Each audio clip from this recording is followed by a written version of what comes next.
Donc est-ce qu'il y a quelque chose que tu as du mal à aimer? Ça pourrait être ça la question. Et si quelqu'un a envie de se mettre en jeu, joue. Et voyons ce qu'il est possible d'aimer ou pas.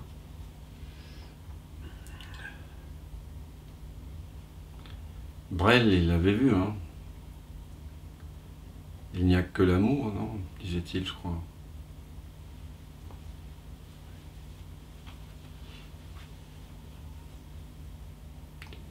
C'est comme dire, il n'y a que la conscience, il n'y a que être. Mais on a vite fait de sortir cette sorte, voilà, ce genre de phrase non duelle, vous voyez, et puis après se sentir mal dans notre quotidien, parce que finalement, ben, on n'aime pas toutes les vagues, hein. On peut bien reconnaître qu'on est l'océan, mais pas cette vague-là. Voilà. Moi, je veux bien jouer. Ah, enfin. Donc, moi, ce que j'ai du mal à aimer, c'est la fatigue du corps ou les douleurs dans le corps. Ça rejette vraiment. Mm. Mm. Mm. Elles sont présentes maintenant? Oui. Mm.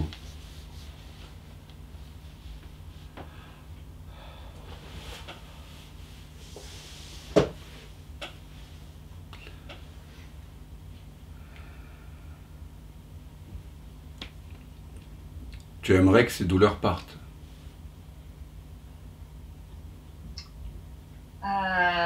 Oui, c'est comme si je leur en veux. Oui, j'aimerais qu'elles partent. J'aimerais, oui, qu'elles soient pas là. Alors, je vais t'inviter à sentir quelque chose d'un peu paradoxal, sans que tu veux que ces douleurs disparaissent, de tout ton cœur. Mais que ce n'est pas possible, et qu'elles ne disparaîtront jamais. Qu'il te faudra vivre avec pour l'éternité, comme les gens condamnés dans les enfers grecs à vivre des choses ad vitam aeternam. Sans que tu voudrais qu'elles disparaissent, mais que ce n'est pas possible, et qu'elles resteront là pour l'éternité.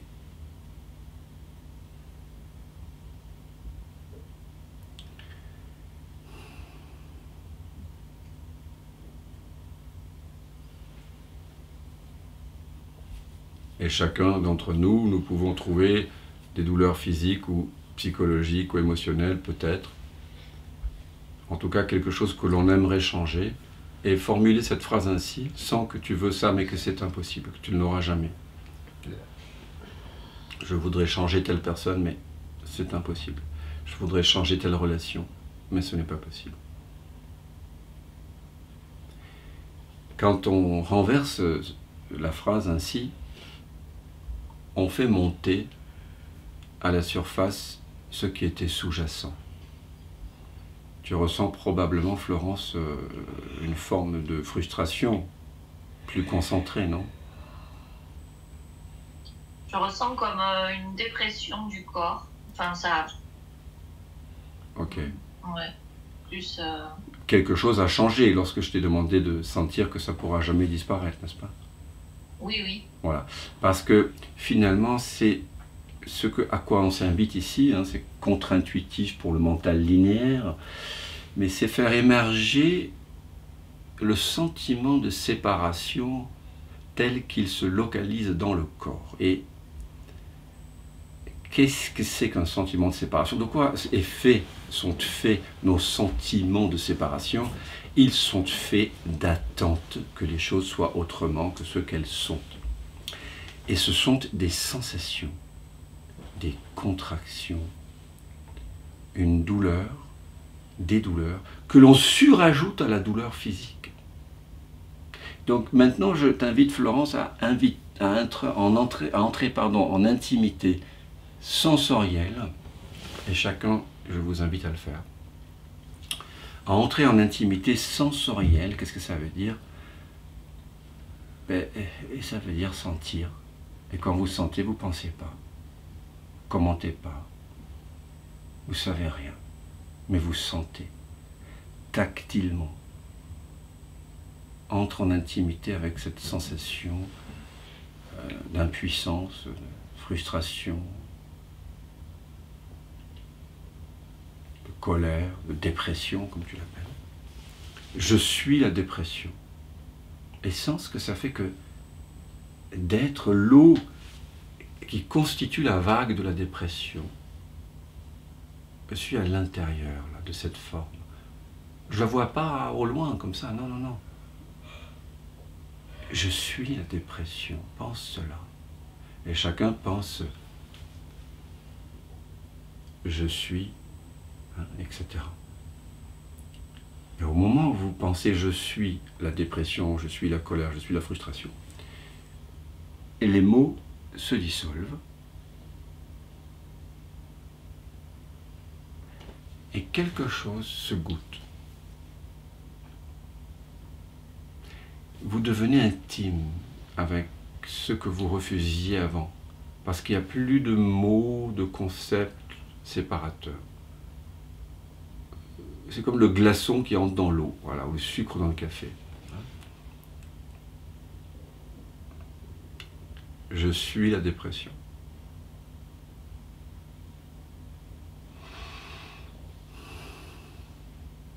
Il faut prendre un temps. Le corps, ça prend du temps. L'exploration du sentiment de séparation prend du temps. C'est néanmoins une voie directe. Mais ce qui prend du temps, c'est le temps que le sucre fonde dans le café. Qu'est-ce qui est présent maintenant pour toi, Florence?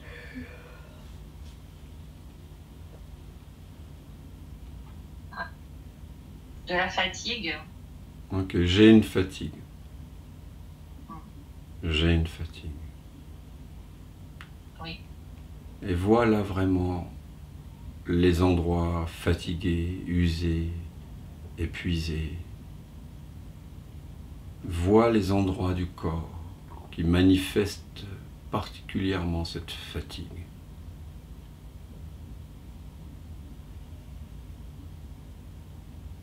Et chacun d'entre vous, voyez là les sensations qui sont les vôtres, comme si vous en étiez témoin, ce qui nous met donc dans une position duel. Mais commençons comme cela. J'ai une fatigue immense.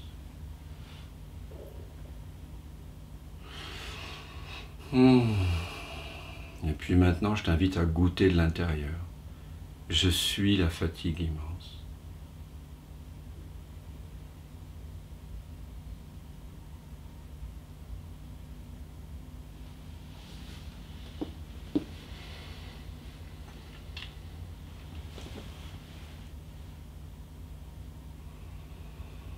Et sens comme c'est bon de se réconcilier avec ce que tu as refusé.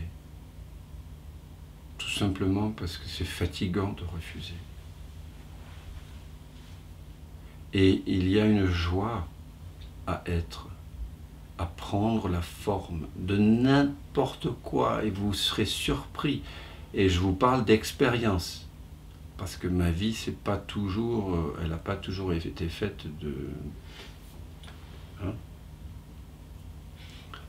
d'expériences en apparence joyeuses et faciles.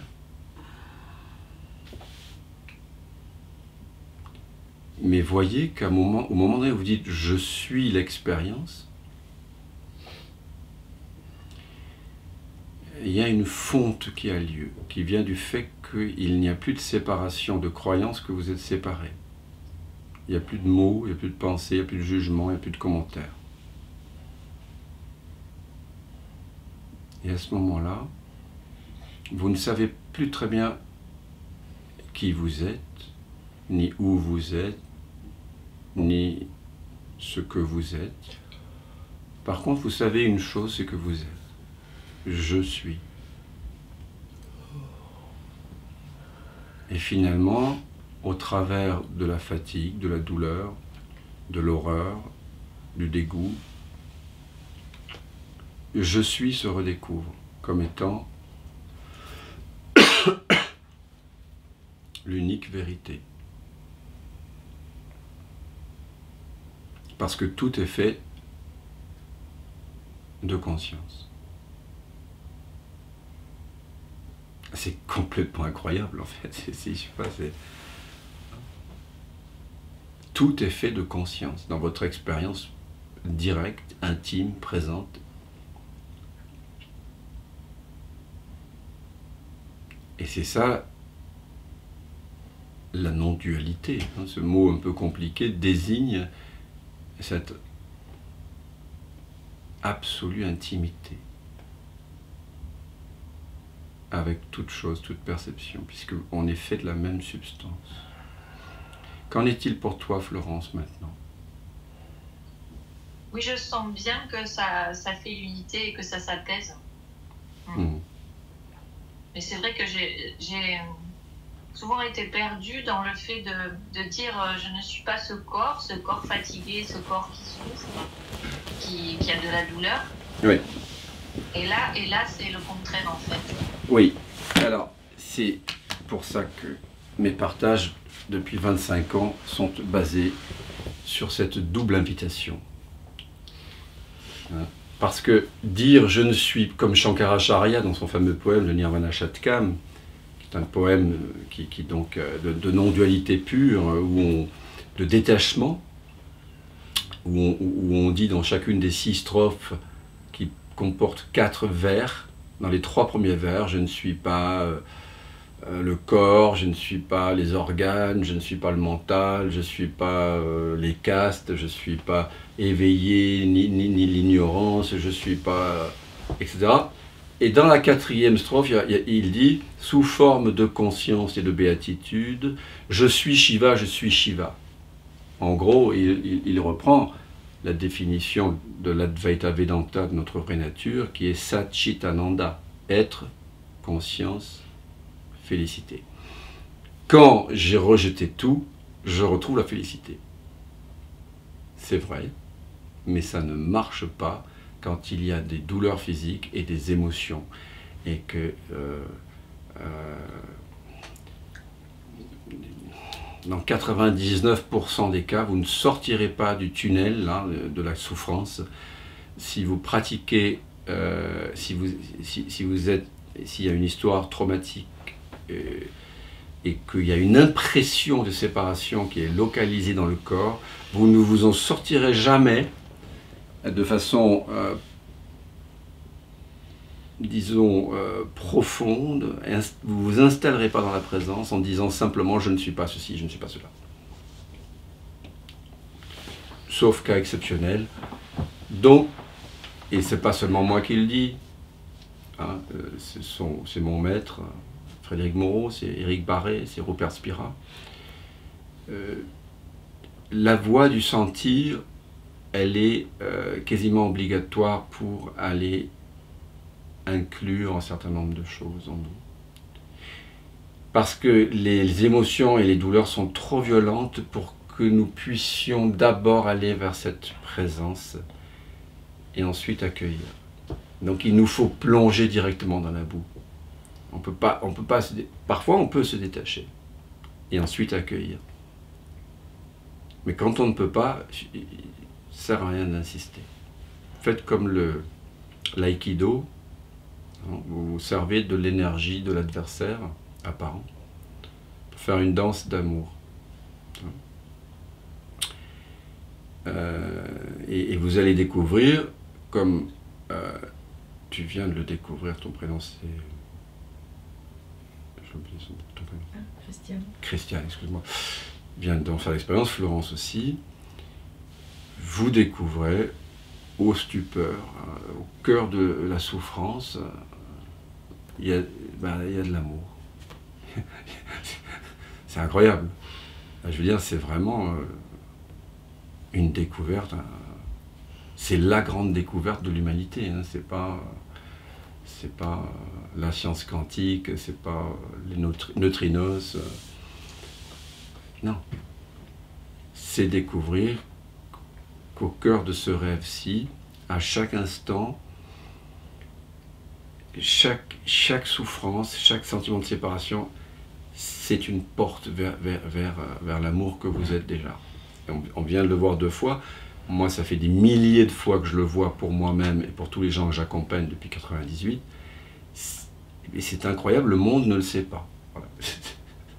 C'est hallucinant. On continue à faire comme s'il fallait changer le personnage. Non, il faut redécouvrir qui je suis, la nature de mon être. À un moment donné, voilà, on fait refluer vers la racine, vers la sève, d'où est-ce que ça vient, hein? Voilà. Sinon, on est perdu dans les branchages.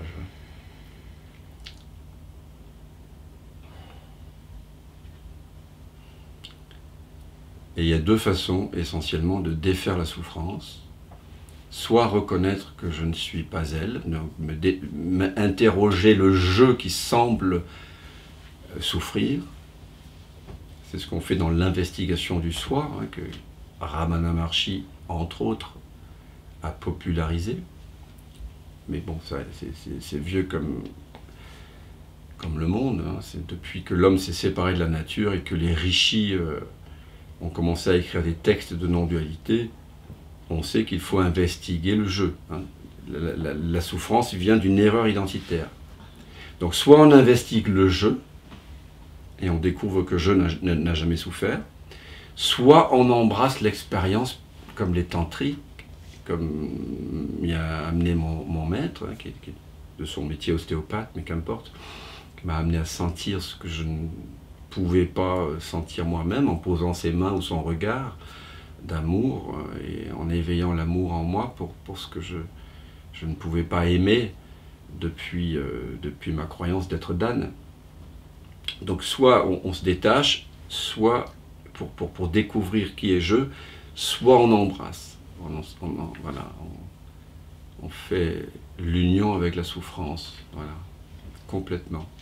Mais c'est soit l'un, soit l'autre, complètement, vous voyez. Et alors, c'est vrai que du coup, ce que je propose dans mon invitation de stage aussi de 9 jours, ou dans mes séances individuelles, c'est en général d'abord de sentir pour après se détacher. Pourquoi? Parce que souvent on veut se détacher à tout prix, et c'est assez facile, hein, quand tout va bien autour de nous, enfin à peu près, il n'y a pas trop de vagues, on peut assez facilement, à travers une méditation non duelle, sentir un petit semblant de samadhi, hein, ça fait du bien. Mais voilà, pour maintenir ce samadhi avec le patron et les douleurs, il y a lieu de les rencontrer, en vérité. Et donc, je propose en général de d'abord sentir, faire l'unité, tactilement, pour pas que le retour vers le soi, que le détachement ne soit pas un refus de ce qui est là. C'est très subtil, mais c'est ce que font la plupart des chercheurs spirituels. Ils remarquent que le retour vers je suis est aidant. Et ça l'est. Mais ça ne guérit pas le corps. Et donc comme le corps va revenir à la charge, et à un moment donné, voilà, 1 fois, 2 fois, 10 fois, 100 fois, et chaque fois, vite, un petit peu je retourne. C'est bien. Mais à un moment donné, on voit bien qu'on fait des allers-retours, vous voyez. Donc il faudrait peut-être, voilà, à un moment donné, reconnaître que ce dégoût que je ressens, cette peur que je ressens, cette envie, cette jalousie que je ressens, à un moment donné, il faut y aller, quoi. Vous voyez, ça nous appelle. Parce que le soi, il est là aussi, hein. si je plonge profondément dans le corps, dans la sensorialité, je vais découvrir que le corps n'est pas un corps tel que je le pense. Ça devient un corps d'espace. Et à nouveau, ce qui est révélé, c'est que je suis pure présence. Mais je suis passé par une couleur. Je ne suis pas allé directement vers la lumière. Je suis passé par la couleur. Donc c'est à vous de sentir. Voilà, il y a un moment, on ne fait pas les deux en même temps, mais je vois beaucoup de gens sur le chemin spirituel, de la non-dualité, qui, parce qu'ils ont vécu des états de profonde sérénité par la voie du neti-neti, du détachement, ensuite, quand des émotions surgissent et des comportements qui les surprennent, ils veulent revenir vers la présence. Et donc ça fait comme un aller-retour comme ça, il y a comme une lutte. Et souvent, il y a un désespoir qui naît, parce qu'on a l'impression que ça finit jamais. Je ne sais pas si vous avez déjà expérimenté ça. Bien sûr que chacun d'entre vous a expérimenté ça, vous ne faites qu'expérimenter ça. Et c'est pour ça qu'il y a lieu de plonger dans la boue. Parce que comme vous le savez, quand vraiment on fait l'unité avec la boue, il y a le fameux lotus là, qui émerge.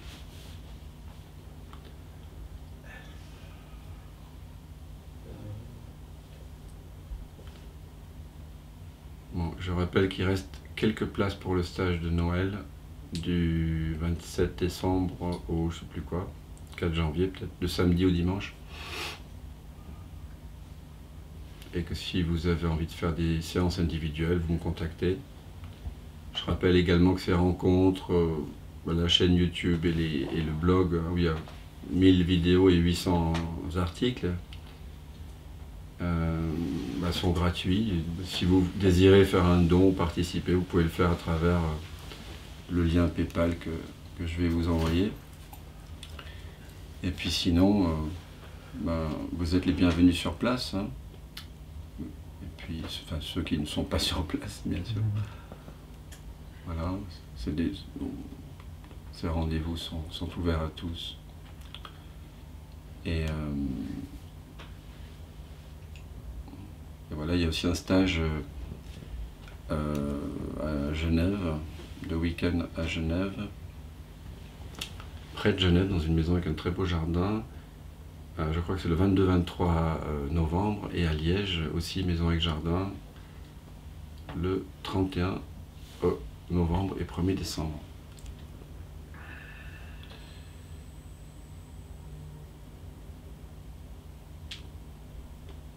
Voilà, je vous ai envoyé le lien PayPal si vous voulez contribuer. Et j'aime bien que ça demeure gratuit pour que ce message, que ce ne soit pas un empêchement. Est-ce qu'il y a une dernière question? J'avais une question, oui. Ouais. Si c'est pas le patron, si ce sont des ancêtres, et qu'on ne les connaît peut-être même pas, mais que, en fait, comment investiguer de manière à ce que on ressente, peut-être que j'ai la réponse en même temps, il y a un moment donné, si on a des peurs ou des haines qu'on ressent profondément, mais qu'on n'arrive pas à les personnifier, quels sont les moyens? Y a-t-il des outils pour arriver à les ressentir, pour les faire ressurgir, pour être dans une forme de pardon, pour libérer en fait ces formes qui sont très anciennes, qui moi me semblent parfois très anciennes, mais que dont je ne m'aperçois que depuis quelque temps. Oui, c'est une question passionnante, parce qu'on a l'impression que qu'il faut effectivement personnifier l'émotion pour qu'elle puisse être transmutée. Mais dans mon expérience d'accompagnant par le toucher depuis presque 30 ans, il n'est pas nécessaire de connaître l'histoire exacte. Il faut juste, tu parles de haine, et donc ça veut dire que tu la ressens. Elle est là. Bien sûr. Et là, quand tu en parles, même si tu ne sais pas d'où elle vient, tu présumes que ce sont des haines ancestrales, comme on dit aussi, finalement, mais tu la sens là. Oui. Donc ça se manifeste comment dans ton corps là déjà, tactilement? Quelque chose d'extrêmement dur en fait, une sorte de vraiment très très dur dans le oui, enfin là ici quoi, dans cet endroit-là, mais pas seulement, c'est aussi des raideurs dans le cou, c'est vraiment comme une sorte de forme de combat en fait permanent. Ouais. Ah, donc ok. Je les porte, Ok. Et je dirais que depuis que je suis tout petit en fait. Bien sûr, oui. J'ai trouvé un moteur, enfin disons plutôt un outil, soit pour mettre de la distance, soit pour exprimer en fait, et c'est l'art. L'art, oui. Voilà. Oui. Mais j'ai déjà accepté de me défaire de cet outil. Tu vois bien que c'est pas... Enfin, c'est un pis-aller, c'est une béquille. Voilà. Donc je sais que c'est une béquille, et maintenant je n'ai plus peur de délaisser l'art. Voilà, j'ai perdu ma peur de délaisser cet outil pour que l'outil soit l'être en fait, soit le corps, enfin disons en tout cas pour ressentir, plutôt que de ressentir de la matière devant moi, que le corps devienne l'outil en quelque sorte. Exactement. Alors, justement, puisque elle est là, ce que tu appelles haine, si on... Pour sentir quelque chose, on est d'accord qu'on n'a pas besoin de mots. Un chien, il sent comme nous. Un chat, il sent. Un enfant de 3 semaines, il sent aussi. Hein. Donc, est-ce que tu veux bien sentir ce que tu appelles haine comme une simple sensorialité, une tension, une contraction, une température, chaleur, tiédeur, froidure, je sais pas. Comme si c'était un matériau, toi qui es artiste et qui travaille avec les matériaux. C'est une énergie, c'est une espèce de feu en fait. De feu, ok. Pression. Alors, reste avec ça, j'ai un feu, une pression. Voilà, j'ai une pression. Et ferme tes yeux. Voilà. Parce que là, les yeux sont pas... Le regard visuel n'est pas nécessaire. J'ai un feu. Et chacun ici reste avec son feu. On a tous des feux. Tous ne sont peut-être pas éteints. Donc, il y a le feu du désir, le feu de la peur. J'ai un feu. J'ai des sensations, tout simplement, vous pourriez dire.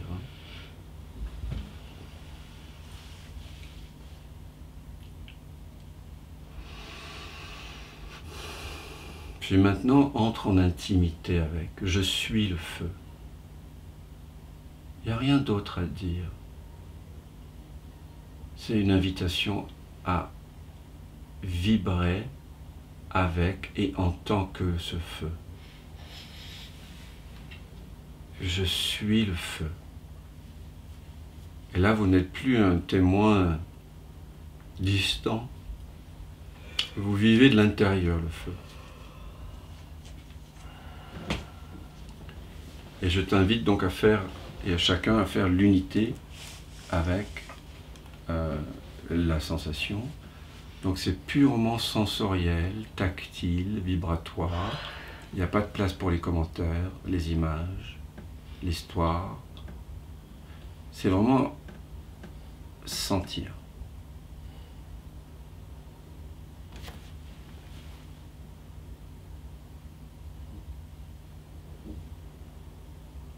Je suis le feu.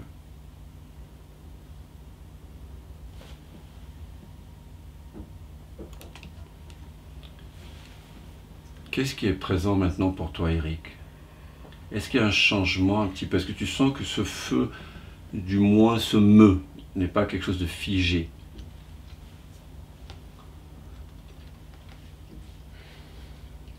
Ce sont des expériences que j'ai vécues. Non, mais juste maintenant. Pas, C'est peut-être pas de se référer au passé. Maintenant. Maintenant, c'est une forme de...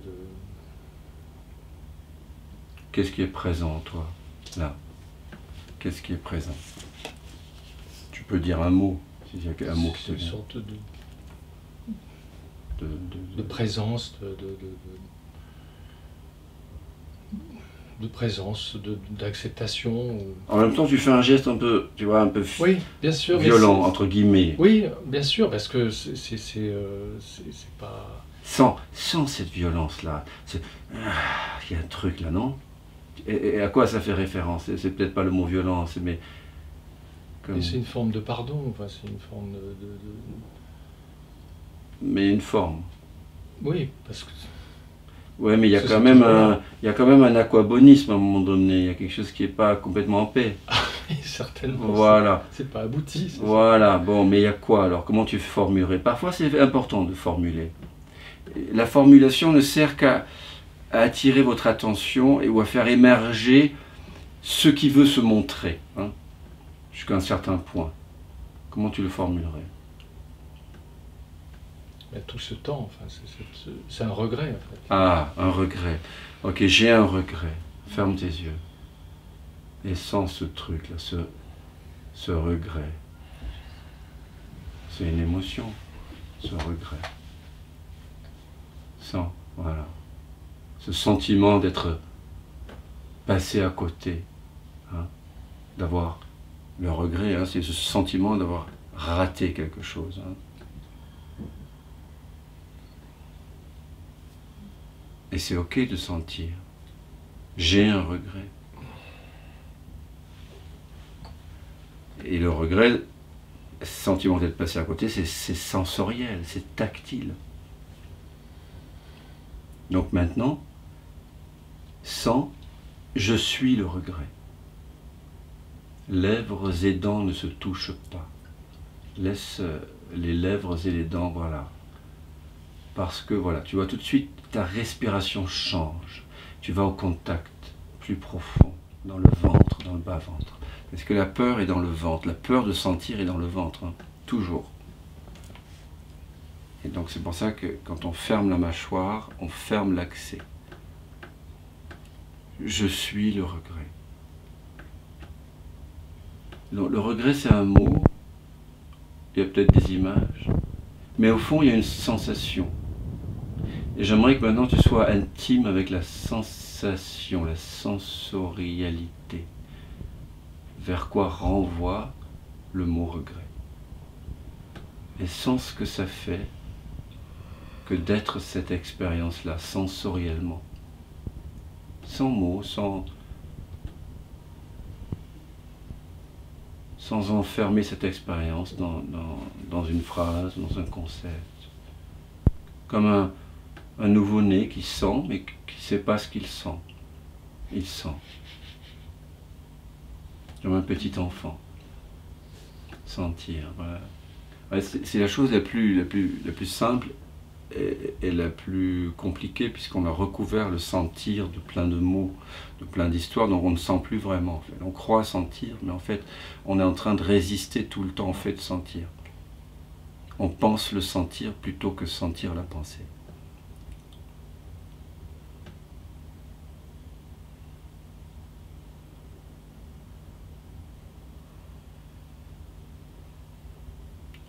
Sentir, c'est être là avec ce qui se présente sans penser.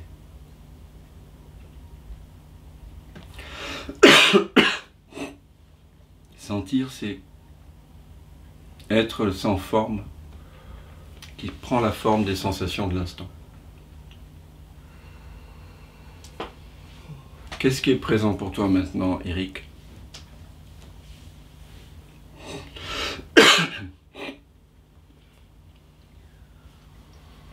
C'est simplement une forme de tendresse, en fait. D'accord. Continue. J'ai une tendresse. J'ai une tendresse. Parce que la tendresse, c'est encore une forme, un mot. Nama, Rupa, comme disent les sanskritistes, hein, un nom, une forme. Oui, j'ai vraiment une tendresse. Alors j'ai une tendresse.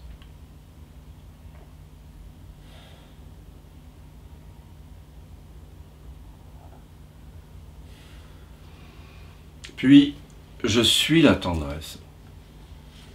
Je suis la tendresse. Et là, tu sens ce que ça fait que d'être cette tendresse. Ça n'a pas de mots. Hein. C'est...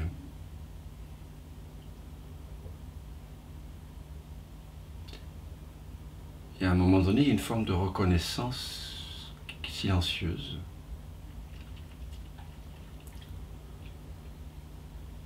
Comme si je se goûtait lui-même.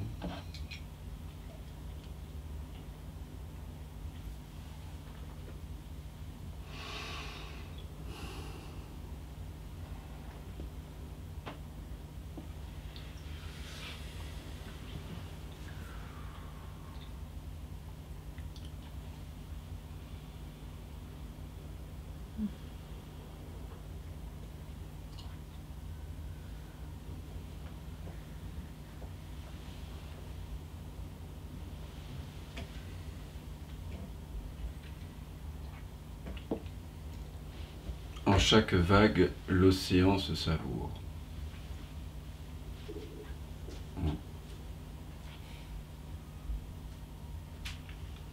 Ça, c'est l'amour.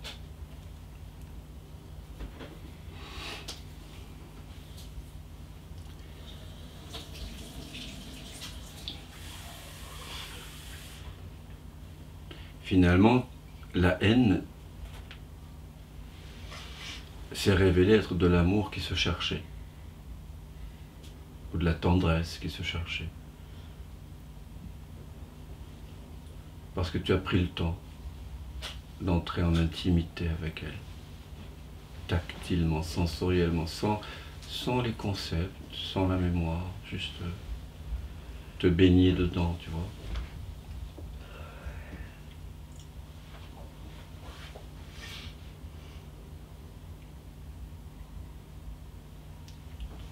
Tu sens cette forme de complétude qu'il y a là?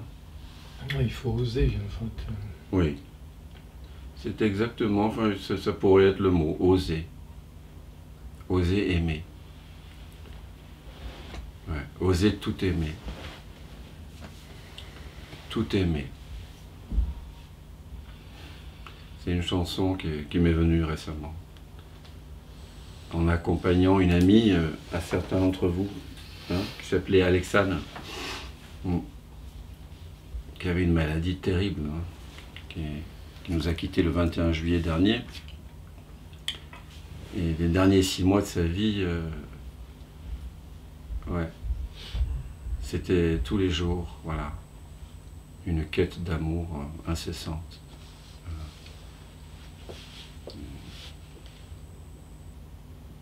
Et elle est partie dans la lumière, comme on dit.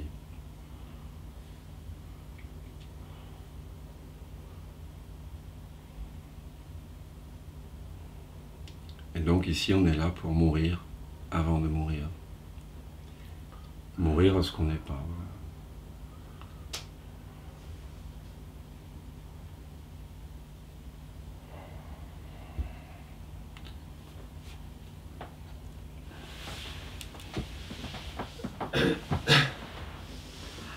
Eh bien, merci à chacun de mourir avec autant de grâce, hein, de mourir à ce qu'on n'est pas ensemble. Et c'est vrai que cette sangha improvisée, hein, parfois soutient aussi les uns et les autres. Du coup, peut-être, oui, on ose, parce qu'on sait qu'on est là, on est logé à la même enseigne, chacun.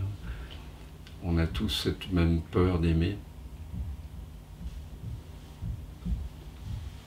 C'est la grande peur,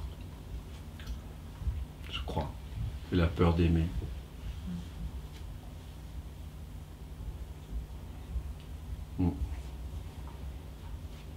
J'ai une chanson comme ça qui était dans mon premier album qui s'appelle Ensemble. Et ça commence comme ça, si je me souviens. Ensemble, nous traverserons les états émotionnels. Nous irons déceler la mémoire et ses jarres de Pandore. Face au Minotaure, décréer la peur d'aimer. C'était il y a 25 ans, mais c'était déjà là. C'est la peur principale, la peur d'aimer. Donc oui, ça résonne quand tu dis oser. Oser aimer, quoi, en fait.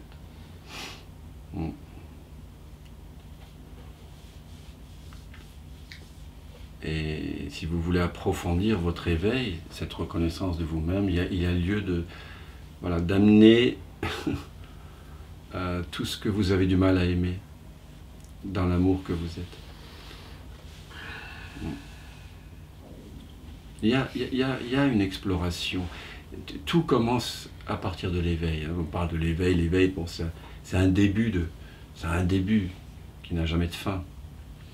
Parce qu'après, une fois que vous éveillez, ben, le monde entier, comme disait mon maître, au moment où il s'est éveillé, il me racontait, oui, on dirait que le monde veut s'éveiller en moi. Le corps, mes émotions, mes pensées, mes ancêtres, tout veut s'éveiller. Donc maintenant, voilà. C'est infini, quoi, on pourrait dire. Et c'est beau, mais ça se fait sans effort. Merci pour votre présence. N'hésitez pas à venir sur place. Et puis si vous avez envie de vous joindre à nous pour un stage de 9 jours qui ne serait pas celui du 27 décembre, il reste encore 2 places et 1 ou 2 places pour dormir sur place à Paris. Mais sachez qu'il y aura d'autres dates, probablement au printemps, mais je les fixerai avec vous individuellement. Merci en tout cas pour votre présence. Voilà. Et belle soirée à chacun ici. On va festoyer en musique peut-être, parce qu'il y a des musiciens, des chanteuses, des chanteurs, des pianistes et des flûtistes. Oui.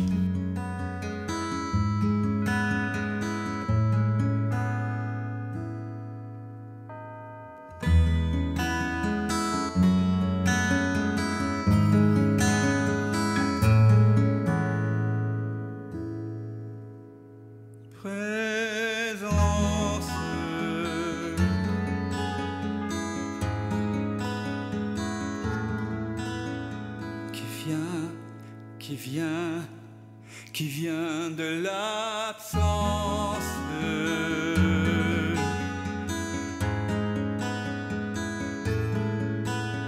qui se rêve présent, s'il donne naissance à ce grand rêve qu'est l'univers et que l'on nomme la vie. Mais la vie, c'est quoi? C'est quoi?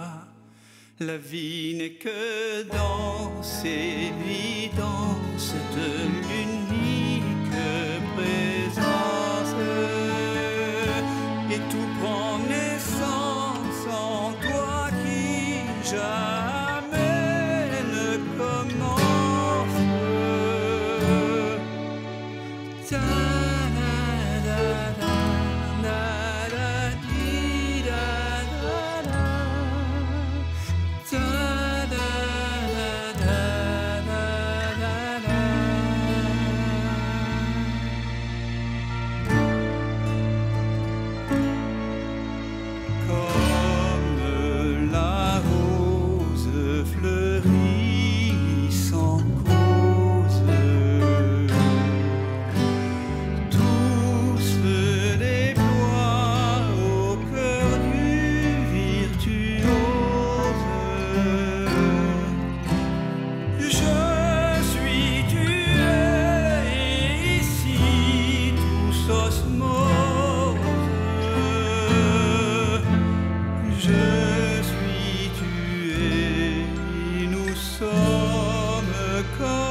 C'est vraiment maintenant que ça commence.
J'ai tant cogné à ta porte pour te connaître, vérité.